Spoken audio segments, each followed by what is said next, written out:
There is a moment in my life when I held a knife to my own throat, then demanded that the Creator prove He exists. What happened next changed everything. I began writing this book on Friday, January 21st, 2022, at exactly 12:59 p.m. And to understand why, I need to take you back, far back, to the earliest memories of my life. I grew up in Long Beach, California. I was around 4 or 5 years old, and life back then felt simple. I had a fun childhood. Basketball with friends, rollerblading through the streets, riding bikes as far as our little legs could take us, and getting into random kid fights that felt like the end of the world at the time. But let me be honest with you, I wasn't a good kid. I did things I'm not proud of. I stole candy from liquor stores, took people's bikes and resold them, and got into all kinds of trouble. I was bullied, and eventually I became the one who stood up for others. Looking back, I can see how my heart was confused, broken, yet searching for something real. Then came the early 90s. Breakdancing was everything.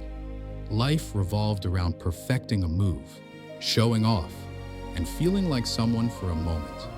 But when that scene faded, something darker replaced it. Crews turned into gangs, and suddenly, I wasn't just a kid dancing. I was a 13-year-old gang member. In fact, I became a junior leader.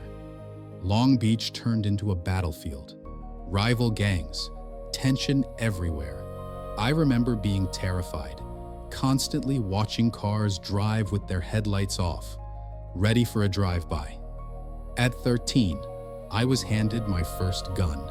A senior member looked me in the eyes and said something I'll never forget. "We can't always be with you. Protect yourself." Imagine being a kid and hearing that, like survival was my destiny. Then one day, there was a knock at the door.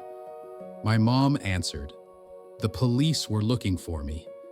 They told her I was involved in a gang war that could get me killed. My mom panicked. She wasn't losing her son. Not like that. She made a decision that changed everything. She sent me to the Philippines. You'd think a different country would reset my life. New culture, new language, new start. But I brought my habits with me. I created a gang there too. Then we moved again, and I ended up joining one of the most notorious brotherhoods in Manila. Eventually, I became president of one of its chapters. I was 19 years old, already a leader, already broken, already asking questions most adults avoid. Why am I here?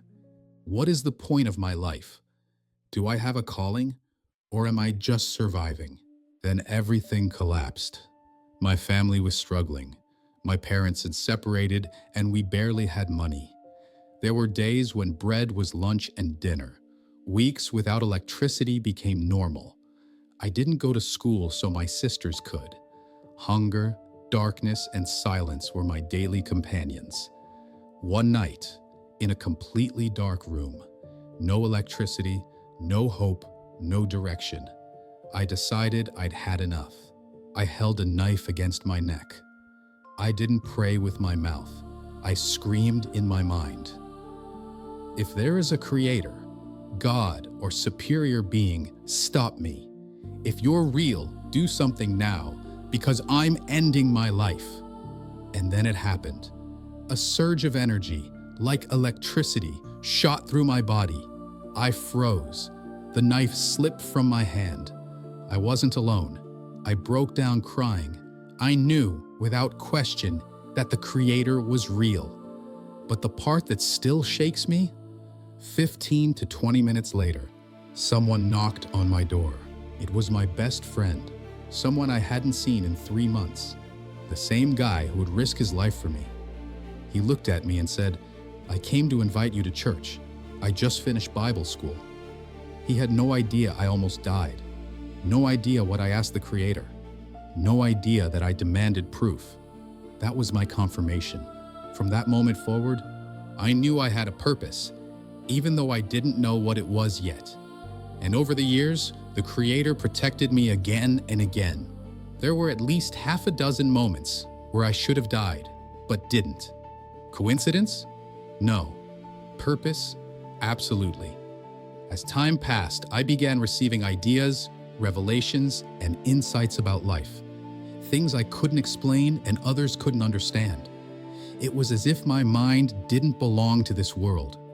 Some people laughed at me, others argued, but deep inside, I knew something was awakening.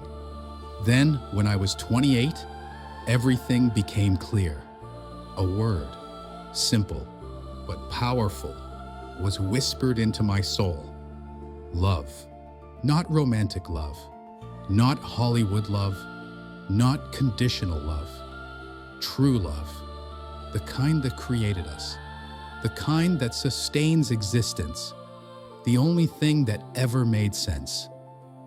From that day forward, I knew my journey wasn't about survival, success, or status. It was about returning to love. So here I am, still walking that path. And if you're reading this, maybe you're on the same road. Maybe this book didn't come to you by accident. Maybe something inside you is waking up too. Because once you discover that love is the origin, the path, and the destination, nothing else in life will ever compare. Let's take this journey together. Before we go any further, I need to tell you something straight from the heart. What you're about to read is not an invention. It's a remembrance. And let me make this absolutely clear. I am not a prophet. I am not a god. I am not a messiah. I'm just another soul walking this planet. Equal to you, equal to everyone. I don't want followers, fame, power, influence, or worship. If recognition ever comes, I'll receive it with gratitude, but it's not why I'm here. My only intention is simple: to share what I've discovered about love, life, and existence. To offer a vision that has ignited something inside me.